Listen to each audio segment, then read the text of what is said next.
us today, sitting in the front row.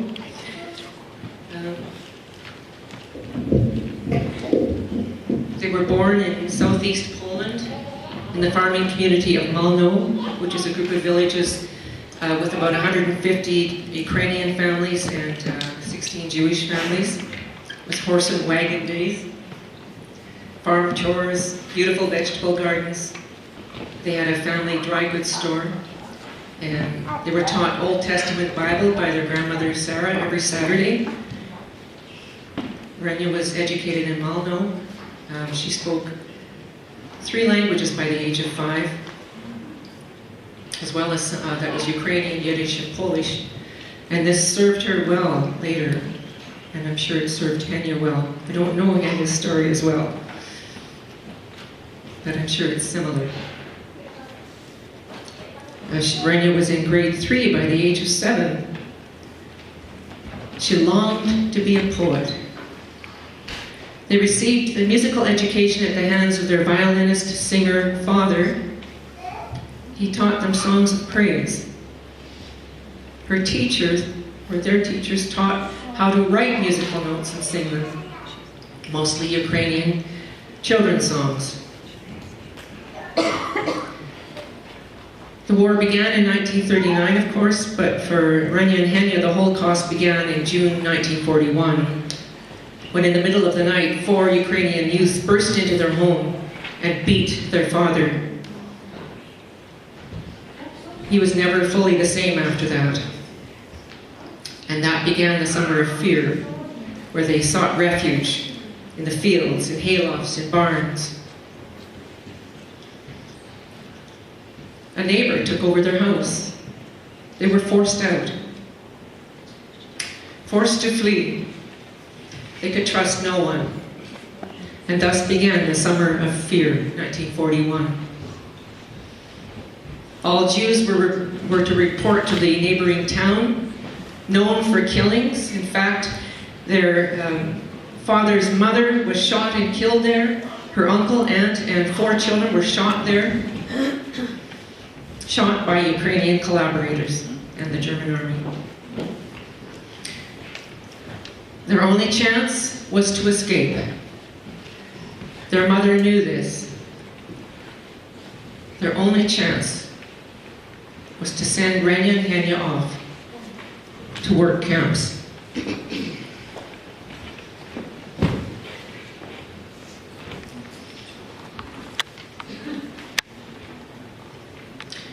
Renia had to assume a new identity, and Henya as well.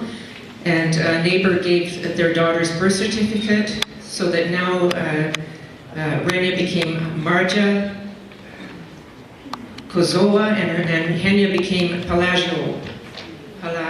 Well, I'm sorry, this is hard for me. Halashko. I'm trying. You can correct me. I stand corrected. I do apologize for botching the names. As you can imagine, these girls were in great fear. Renia was 12, Henya was 14, correct?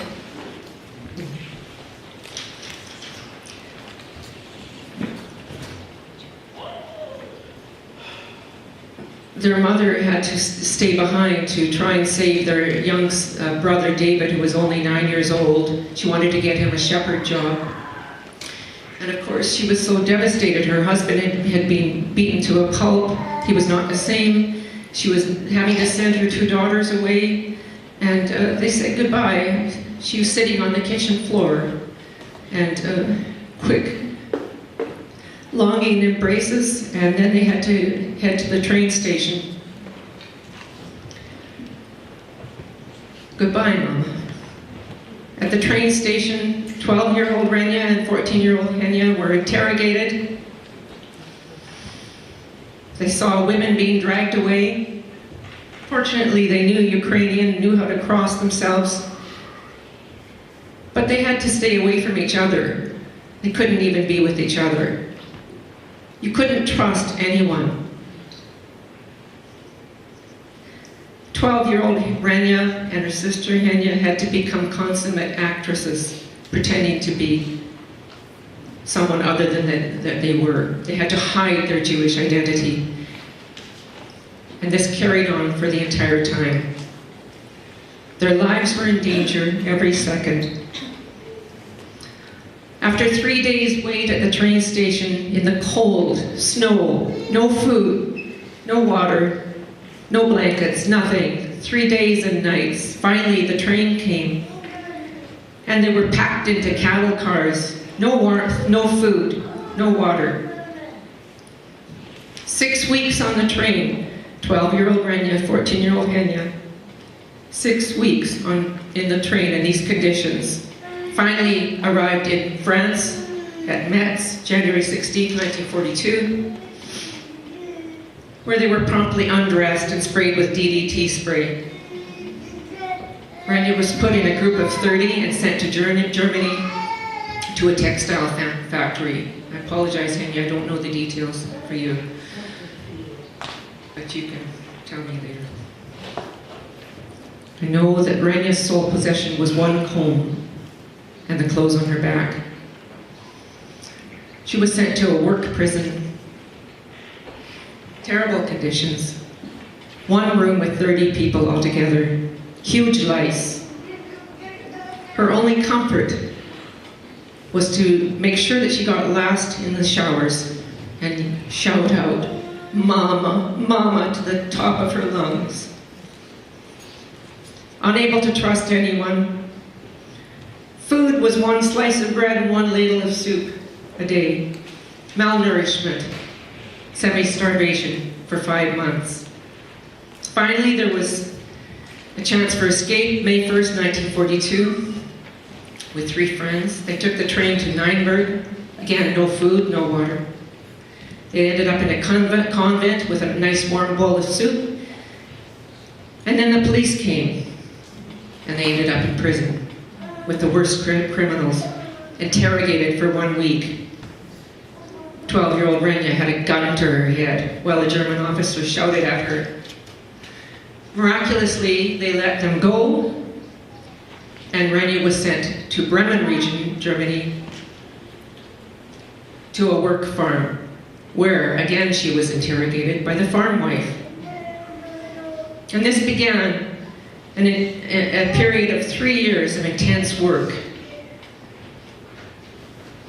with a daily schedule of being up at 4 o'clock in the morning, working several hours without being fed, and then when you were fed, it was food with flies and mouse droppings, and working all day into the late evening, freezing, no baths, no socks, wooden clogs, constant heavy labor. Ironically, Renia stated, in the pain and cold, I chopped wood while the local people ignored the slavery in their midst and sang and praised their God, for the farmyard where she slaved was situated between the church and the priest's house. As the end of the war neared and the bombing began to get closer to the farm, Renia would actually put herself out in the open, hoping that she would get bombed, because she would rather be dead. And then she lost all hope, because she had learned that her family had been killed. Finally, when she was liberated, 1945, April 8th, even then, she was so scared, she fainted from shock.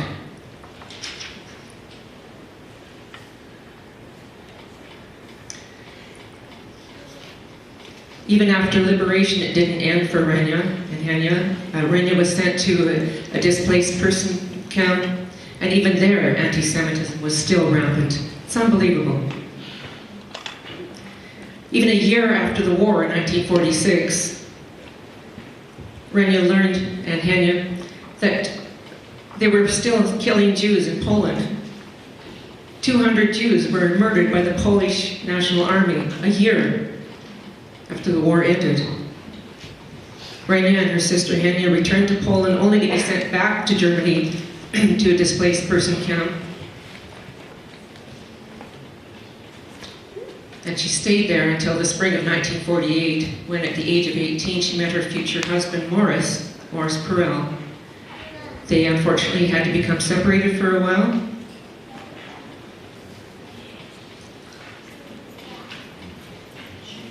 September 1948, after 7 long years, at the age of 19, Rania was given the chance to come to Canada.